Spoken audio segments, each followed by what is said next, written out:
What's up, everybody? I'm Caleb Ochoa, also known as NFL Caleb 22, and this is Ben the NFL week number 16. And as always, I'm here with me here is my co-host Derek Wesley, also known as DWeezy. What's going on, man? What's going on? Like you said, it's week 16. We're almost at the end of the season. It's done flown by in my eyes. It feels like, it was just last month we were talking preseason, and here we verge of the end of the season, borderline ready to start talking playoffs. Absolutely, it's getting to that moment, but we still have plenty of opportunities to make some bets and make some money, and that's what we're going to do this week. Like we do every week, make our five bets, our five best bets of the week, for you guys to go out there and try to win some money with. But before we do that, we start by recapping what happened in week 15, and we'll start with the favorites. Straight up went 11-5, 140 82 into. Um, that's no surprise there. Against the spread, this was a surprise. Big heavy on the underdogs, 5-10-1.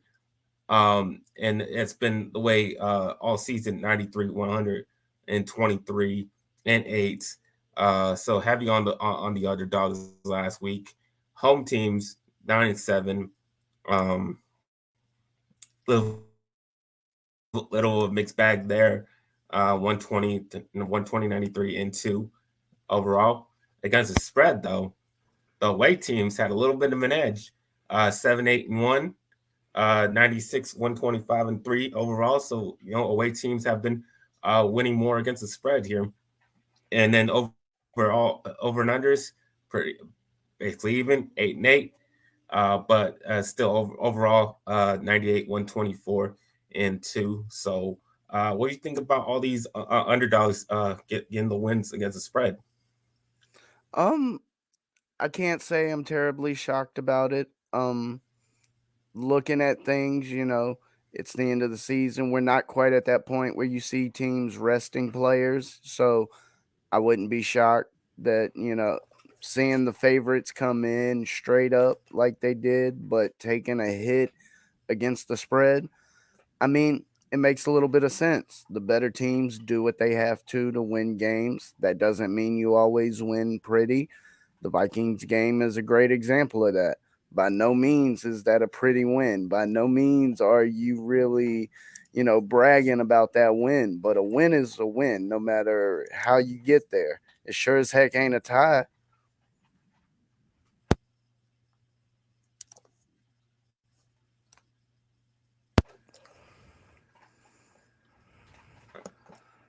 Yeah, what's up, Dave? What's going on? Thanks for tuning in. Um, so next we got the upset of the week, and that is the New York Giants, plus 4.5 on the money line. They were plus 185. They were at the Washington Commanders. The final score was 20-12. And I was very glad to be on the right side of this game this time. Um, they after 4 games without a win, Giants get a huge one, and makes a big impact on the playoff picture. And the Giants defense played well, holding the Commanders on 12 points, especially Kayvon Thibodeau, leading tackler in the game, got a sack on Heineke. They were also able to cause and recover a couple fumbles, led to the Giants scoring off both those turnovers, and winning the turnover battle. And this game was major. I think it was the difference in the game. Saquon Barkley able to get back after a little bit after not playing well for a few weeks. The game still came down to the fourth down play on the Giants 6 yard line. It was 56 seconds left in the game, and yeah, I mean, it was pass interference was not called. Pass was incomplete, and kind of ended the game for the Washington Commanders. But um, that stuff like that, bad refereeing happens, but Giants get the win anyway. Yes. as you said, it was in most people's eyes a penalty that wasn't called. Definitely affected the game greatly. If you were holding that plus 4.5, you weren't too concerned given the outcome of the play. Um, you know, I believe a touchdown and extra point would put them up by 2 points. So even if they happen to go for a 2 point conversion and succeed on it, you were still safe as far as that plus 4.5 that you were able to get pregame. And, you know, yes, I, uh, this game most definitely came down to turnovers because you see, Kayvon Thibodeau was able to not only get the strip sack and recover the fumble, but being deep in, their own territory, picking up the football on the goal line, he's literally able to fall right into the end zone. So, given the way the game ended, this was definitely a play that weighed heavily on the outcome of the game. I said it last week going into the game. There was no reason why they should be getting plus 4.5. The previous matchup, they tied, and pregame, that number was plus 2.5. If you had been looking at a number closer to plus 2.5, things could have gotten real interesting for you towards the end of that game and given how things finished. But having those points, this was an easy win if you were riding with the Giants. All right. Next, we got the bad beat of the week. Oh, or no, no, no, no. Hold on. Before we get to that, we got the largest cover against the spread. Sorry about that. Cincinnati Bengals -3.5 at the Tampa Bay Buccaneers. Final score was 34-23, and this was another game I gotten right, but it wasn't without some sweating at the beginning of the game.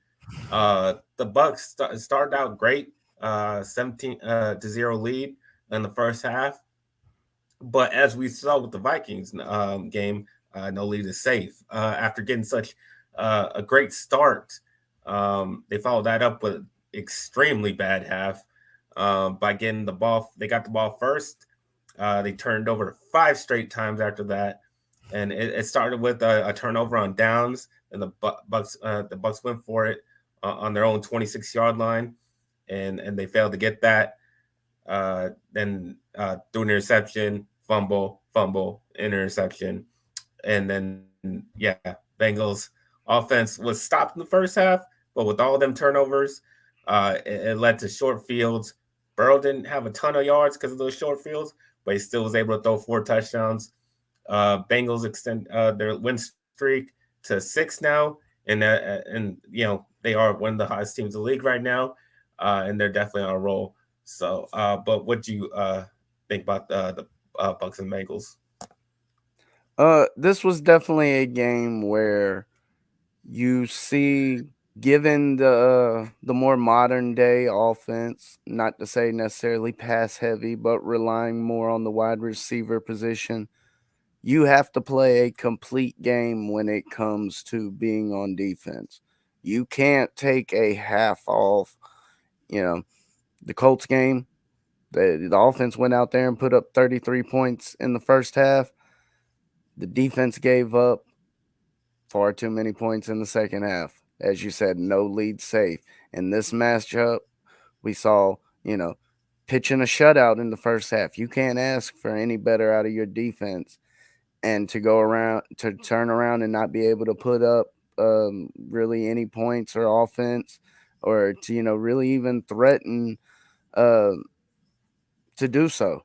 So, you know, you can't take halves off in the NFL. You need to play complete games, and I think with the more modern offenses, having that big strike capability available to you at any possibility, even if you don't bust off a 50-60 yard play, being able to pick up a 20-30 yard chunk play, you know, turn a 5 yard run or a 5 yard pass into a 20 yard play, that can, be a momentum builder. That can flip the scenario very quickly. That can be the difference between you potentially looking at a long field goal and having to punt the ball. All right, we got a question here. better show, but we can answer a fantasy football question as well. It's no problem. Uh, team says start Chubb or Elliott, Zay Jones, Garrett Wilson, or Juju at flex, Ingram or Hawkinson at tight end.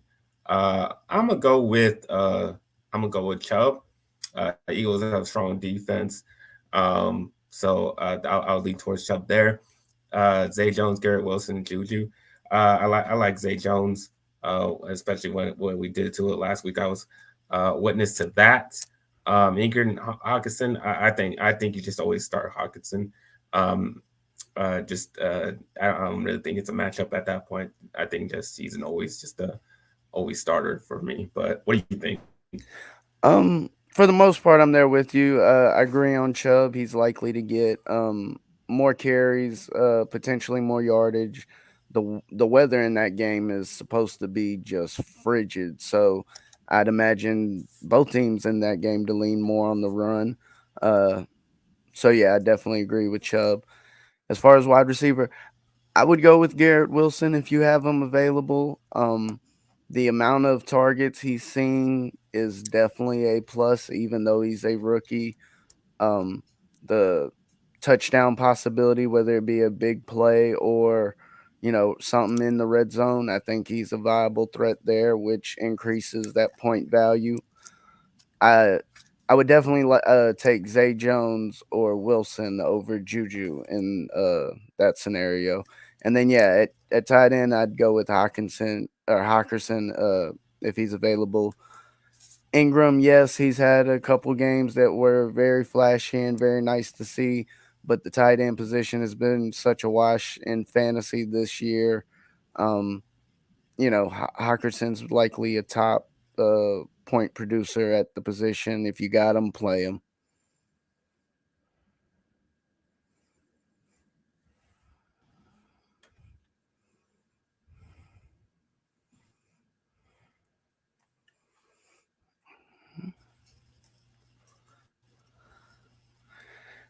All right. You got me. Yeah, yeah, we got you now. Okay. Good. All right. Hopefully that answers your question, man. Uh, but next we got the bad beat of the week, and that came in the. I think this was the worst beat of all time, considering it was the biggest comeback of all time, and that was the Indianapolis Colts at the Minnesota Vikings. And the Colts on the money line were plus 180. Final score was 36-39. And the good news is, if you took the Colts in the points, you covered, um, and you were able to cash in. But if you had them on the money line, fortunately, you know, this went bad for you.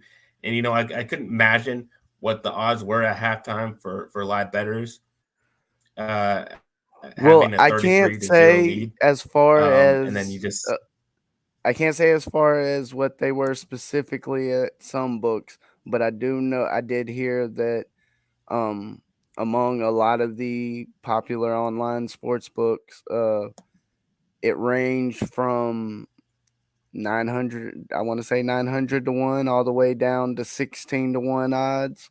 um Definitely a extreme range. I mean, that's insane to think about. um but yeah, there was people out there putting money on the Vikings money line at halftime while they were down 14, while yeah. they were down 7. I mean, if you were somebody that rode this number from the basement all the way to the finish line, props to you, because you are on the right side of history there. Because, like my man said, if I'm pretty sure it was the biggest comeback in history. So we're talking about the biggest deficit uh, given up, and it may be rather ironic that, if I'm not mistaken, I heard Frank Wright had the largest comeback prior to this with as the Colts head coach, and now the Colts are victim to being on the wrong side of giving up the biggest lead in history. So Frank Wright might be out there laughing somewhere.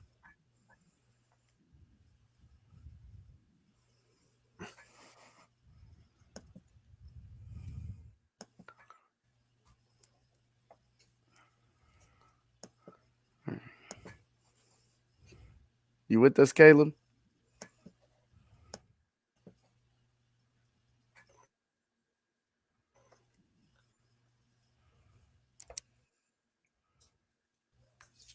Am I still here?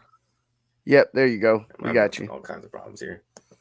It's it's one of those things we're gonna power through because All right, that's cool. what happens with a live show. But Yeah, folks, we're getting we through here it. for y'all, so we gonna power through and do what we got to. All right. But yeah, like I was saying, it was telling the first half that the Colts weren't scoring, because their offense wasn't really one scoring the touchdowns. They only scored one touchdown. They scored on special teams. They scored on defense and a bunch of field goals.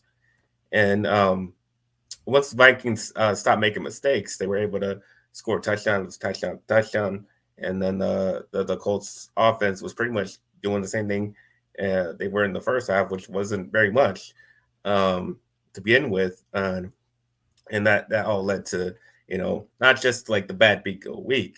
I mean, it's the bad beat of all time. Of So all time, uh, yes. that was that game. um, bad for them, but good if you but you still, like I said, if you still took the points, you still covered. So it's all good there.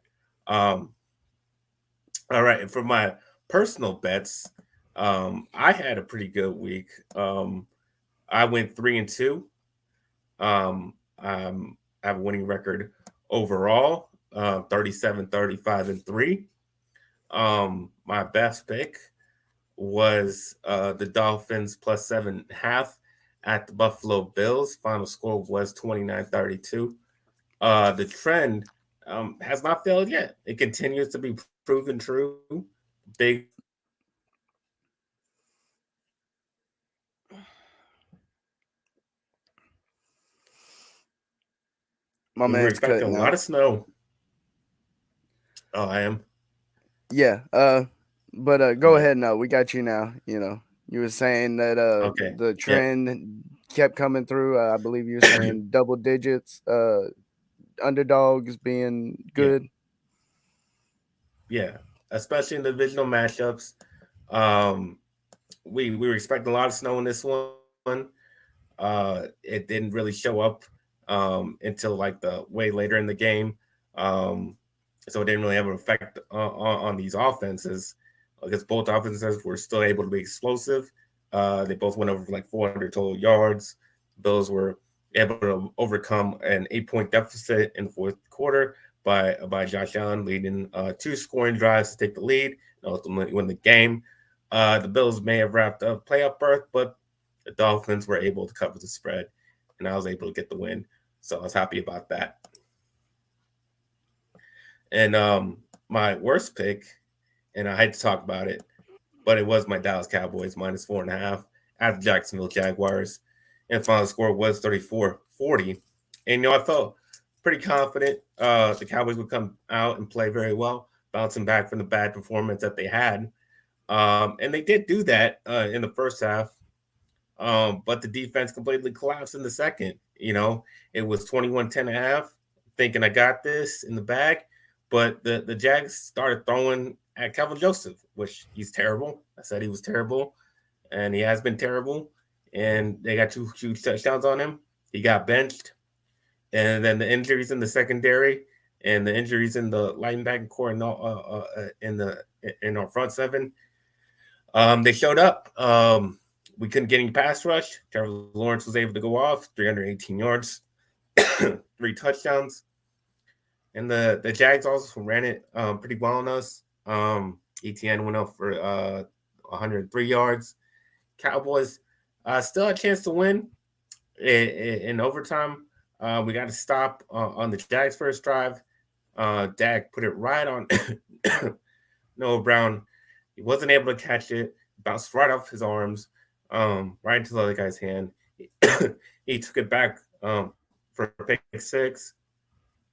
So it could have been also the bad beat category because the Cowboys had a 17-point lead in the third quarter, and the defense just fell apart. And yeah, that was my worst pick there. But how did you do, DWeezy?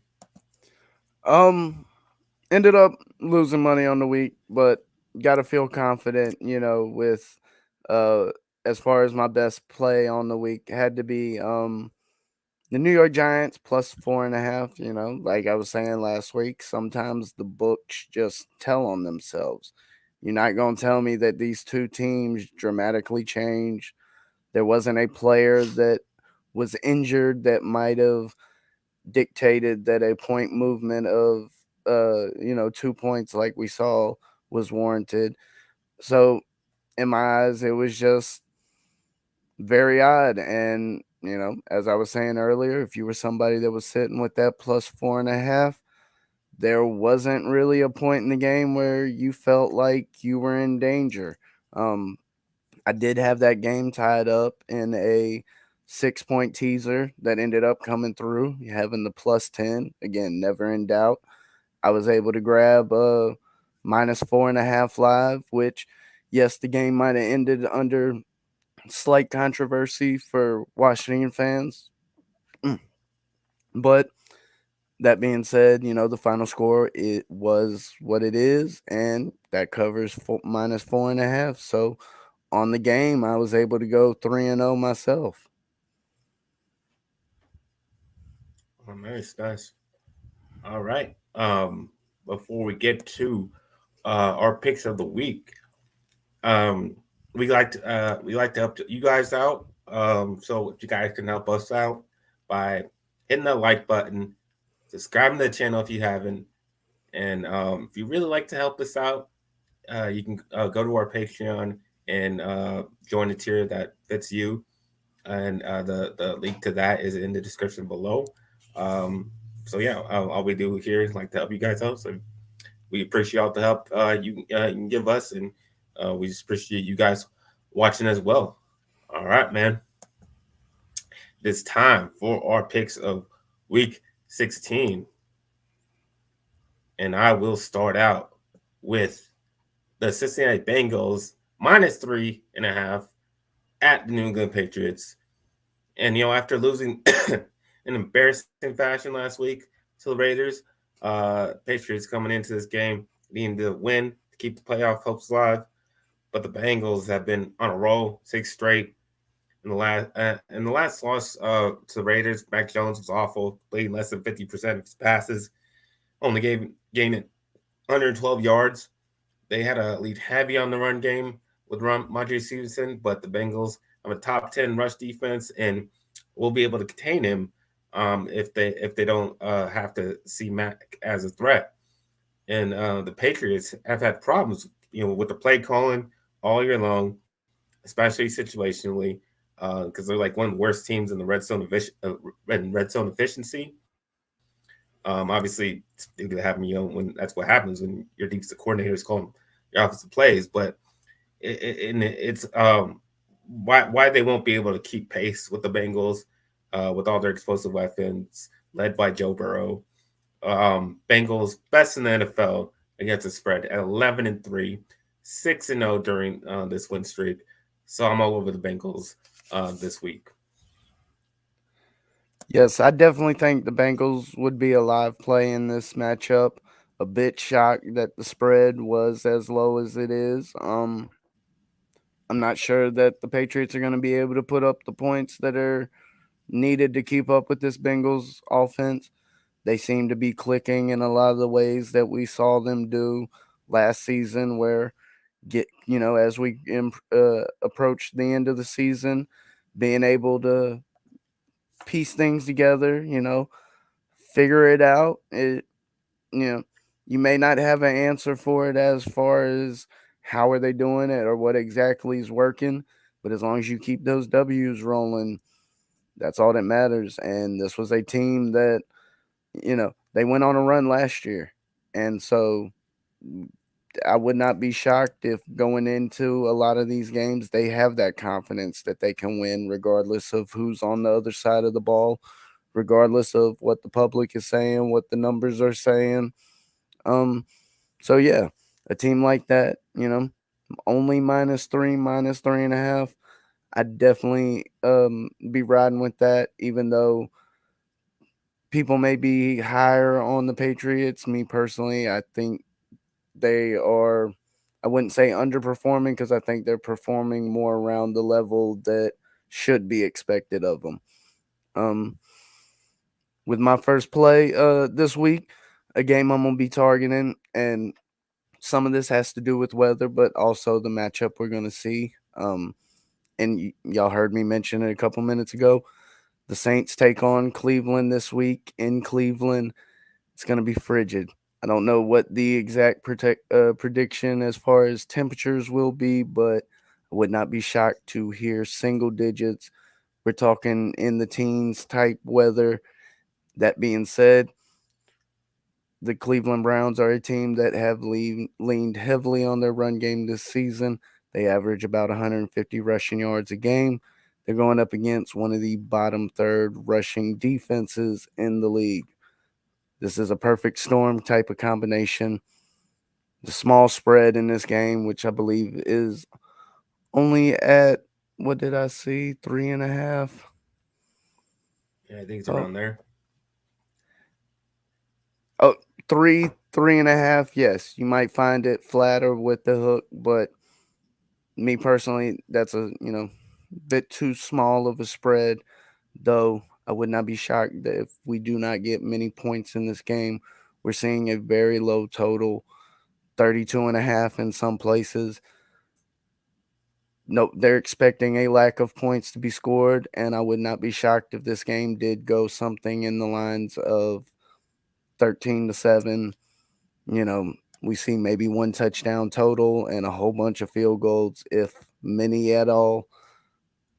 I'm gonna be riding with the Browns minus the points. All right. Um, yeah, I'd probably be on that side as well. I mean, I don't really trust the Saints offense against Browns defense. Um, but I also don't trust the Browns offense either. So that's what made me stay away from that game because I don't know if they can cover the Well, spread. that's But the beauty of this. I'm not trying to trust the entire offense of the Browns. I'm just trying mhm, to trust the running game. Just give me the running game. That's all I that's need. true. Just That's give right. me the running game.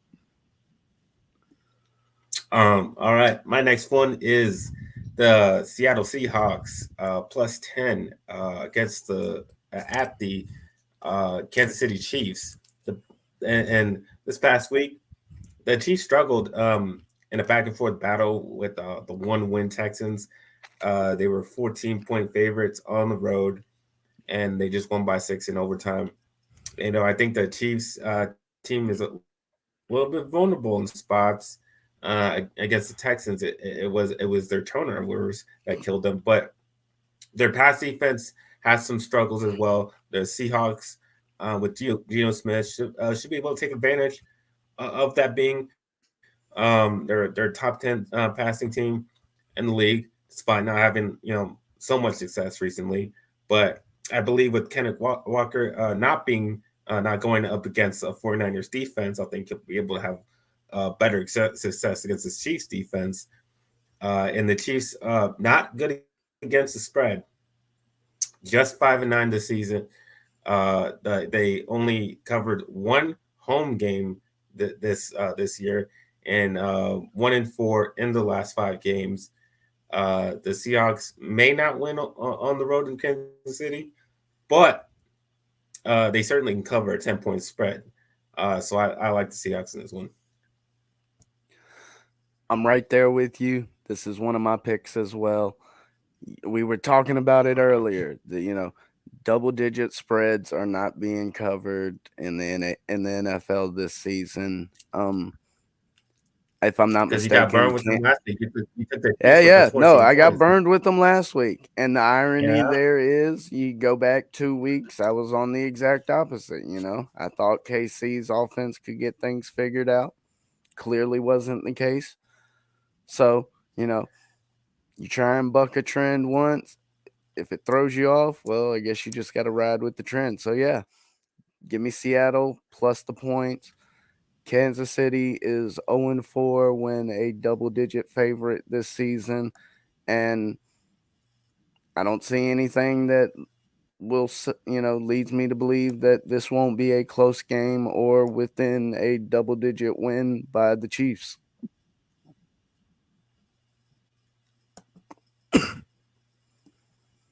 All right. My next one is the Washington Commanders +7 at the San Francisco 49ers. Mostly going with the trends in my gut on this pick. As we saw last week, there was a huge lean towards the underdogs, a slight lean towards away teams, and the Commanders fit both those categories.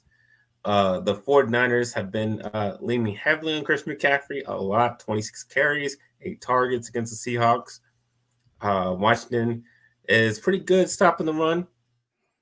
And, at times you see where Brock Purdy has some problems. He makes some rookie mistakes, and it just hasn't really been menaced yet because their team is so goddamn good that they kind of cover it up.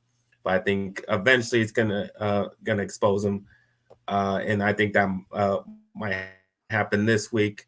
Maybe not to where they're gonna lose this game, but at least enough where the Commanders can keep it close. Um, I think they could have won against the Giants without the turnovers.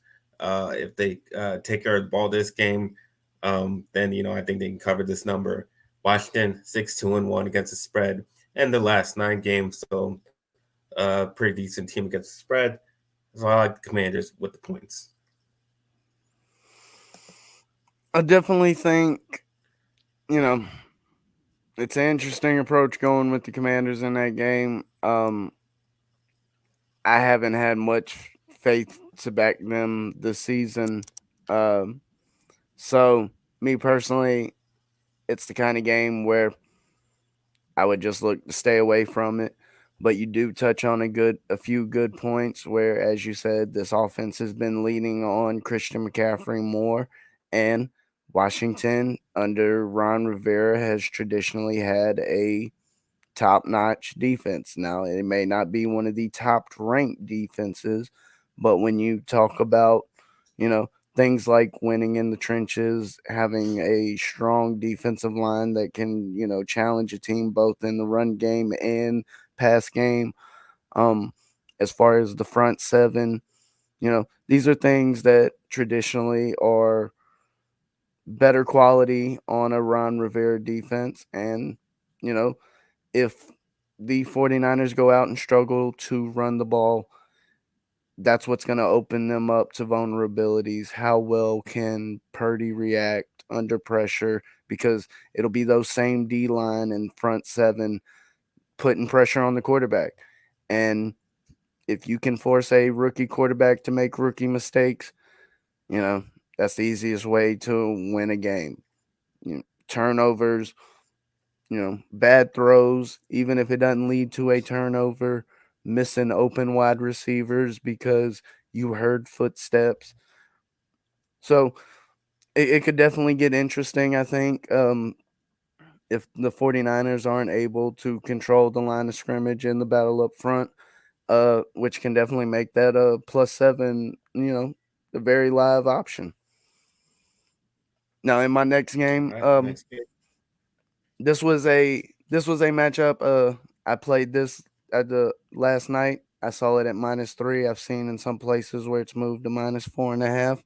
But I was riding with the New York Giants last week.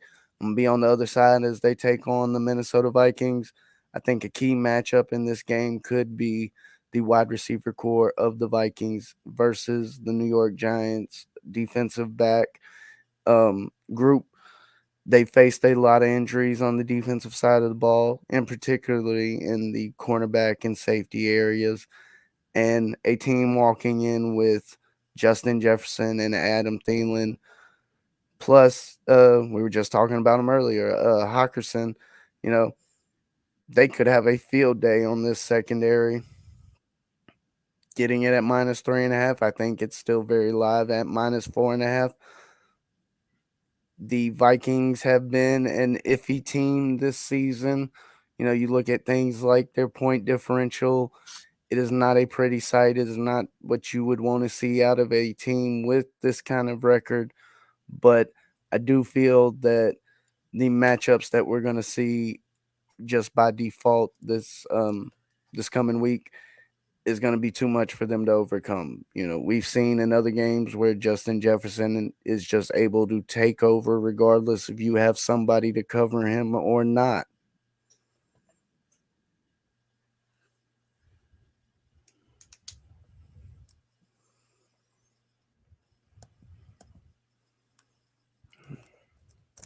All So right. yeah, who do you got? Yeah, I just stayed away from that game. I don't like the way. What's up? I Oh just no, stayed I was away just from that game because go ahead. Vikings just play these games way too close. So I don't really like. I can't really determine which way to go on that one. So I just didn't make one of my picks. So, but the next one I got is the Detroit Lions -2.5 at the Carolina Panthers. Uh, the team in the NFC that has been the hot team is the Detroit Lions, winning five out of last 6 games. The Panthers, who had been playing better lately, lost to Trubisky and the Steelers last week. Panthers had a big inability to run lost their game, and they had their most success when they could run the ball.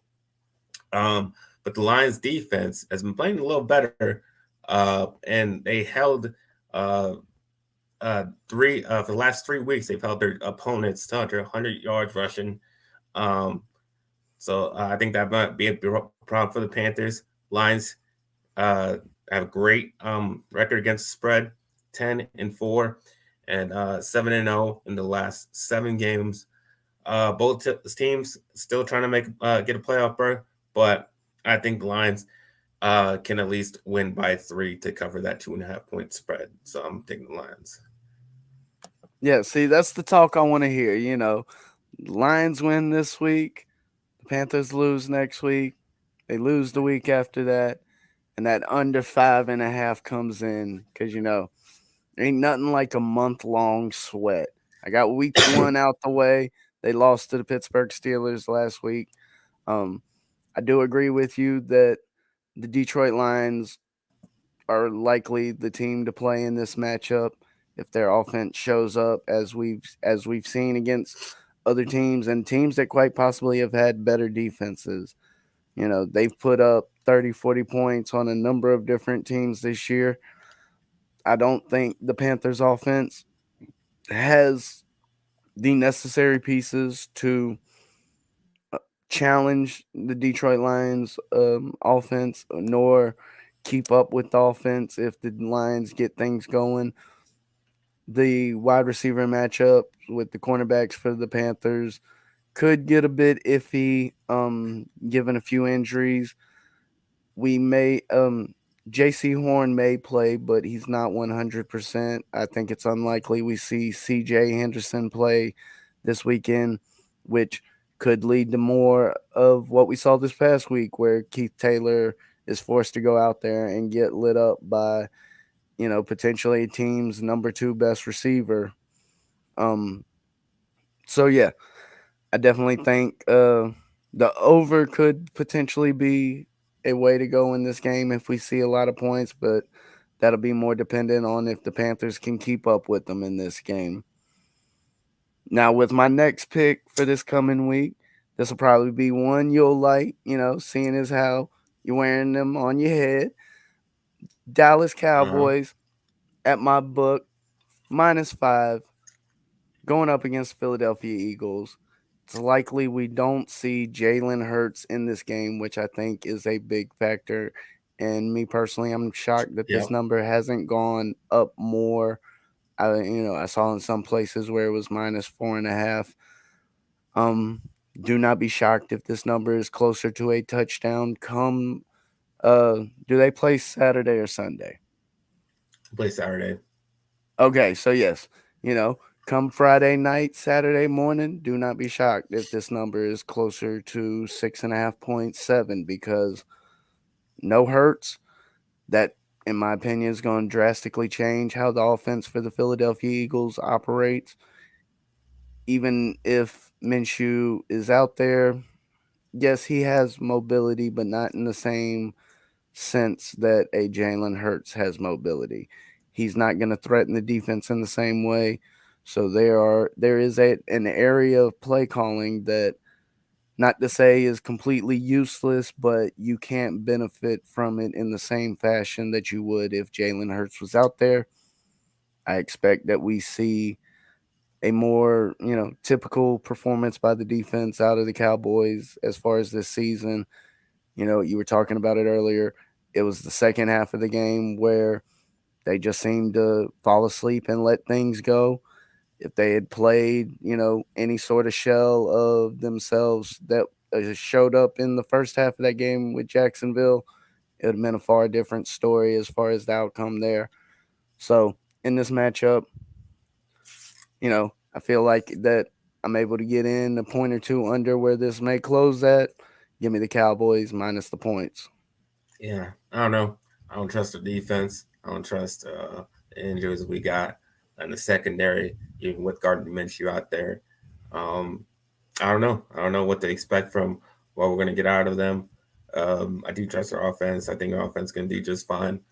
But I just couldn't buy what our defense is going to do. So, and it just made me angry. So, not going to bet them. That's why they ain't one of my picks this week. Well, look at it this way. I already cashed my Hassan Reddick over 9.5 sacks from the preseason. So he can have Uh, 0 sacks. He doesn't even have to touch the quarterback or get close. See, well, everybody can win and be happy. I hope he does. But my last pick is the Buffalo Bills at the Chicago Bears. Bears getting +9. I'm gonna take the Bears and the points. It's gonna be a cold, extremely windy day on Saturday. We saw last time when the Bills played in a cold, windy day. It was against the Patriots, and they ended up losing that game. Josh Allen had a hell of a time trying to complete passes. Pats just grinded it out, ran the ball the whole time. And you know what? I think the same can happen here. I think the Bears can. The Bears are the best rushing team in the league. I think they can do pretty much the same thing, just grind it out on the ground, and then let the weather have an effect on the Bills' offense, um, while the Bears can keep it close. And so the Bills, I think, ultimately do get the win, but I think the Bears can cover that +9 points. Bills are just 2-6 in the last 8 games against the spread. So I like the Bears to cover here.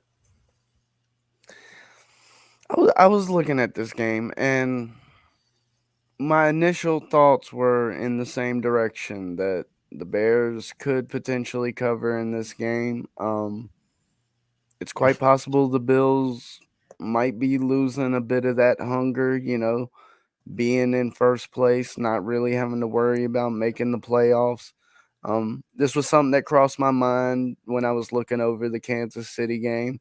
You know, it's the type of thing where yes, I'm not saying these teams are losing their edge, but y- you know, you're already in the playoffs. You have a week or two of games where, not to say they don't matter, but the outcome doesn't weigh as heavily on you as it does the other team. Um, so yeah, if I was to get involved with this game, I'd probably have to lean towards Chicago. Um, I At a certain point, I wouldn't be shocked if we heard news towards the end of the week of the possibility of starters resting.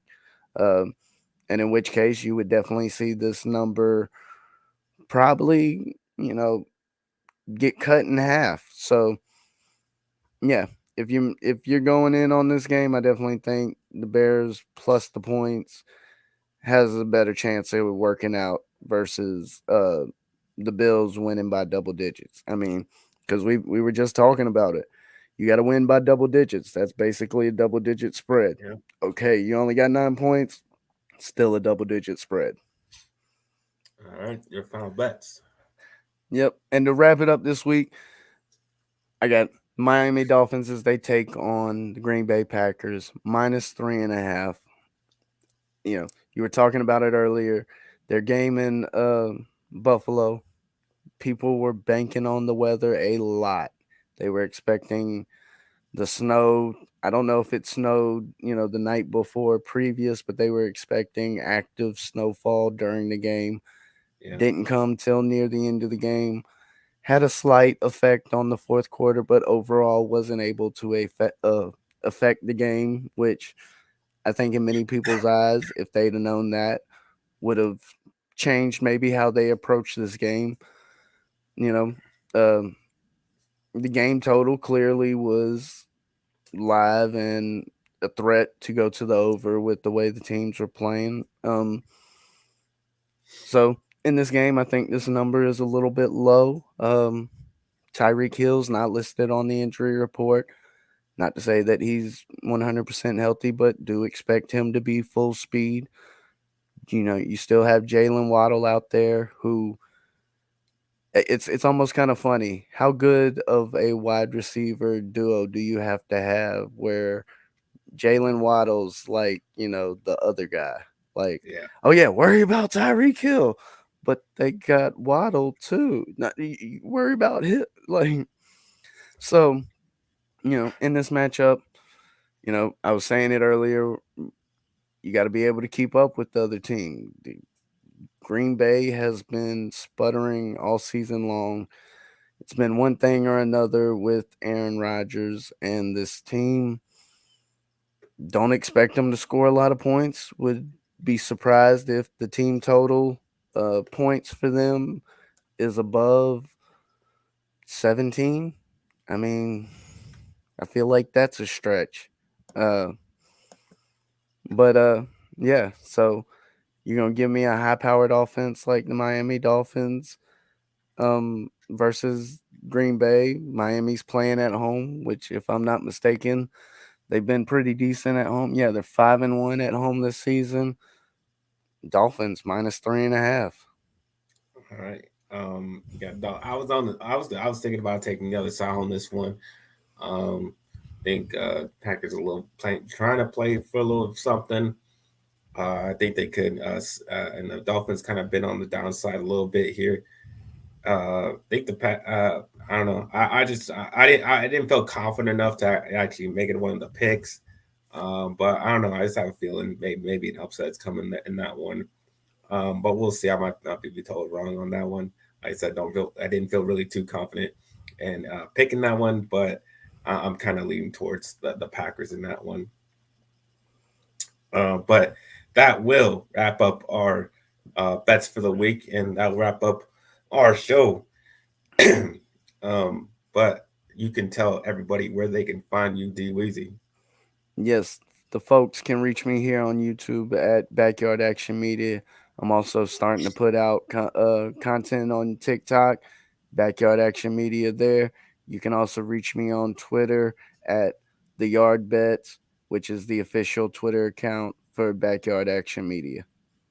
All right. You can find me at NFLKL22 on Instagram and Twitter. You find me on this channel doing Good Friends, Better Rivals, talking Cowboys and Giants with Ferris on Mondays. Um, and you can find that on our channel. Talking about these past games up on the channel right now. You can find my articles that go along with this show on our website at let'sgetreadynetwork.com. Like I said, please like, subscribe, and also thank everybody who coming in. Thanks, Davon, for tuning in tonight. But yeah, we'll be back next week for week 17. Trying to make y'all money. That's all we try to do on this show, and try to make ourselves some money. But like I always say, every week, let's get ready to make that money.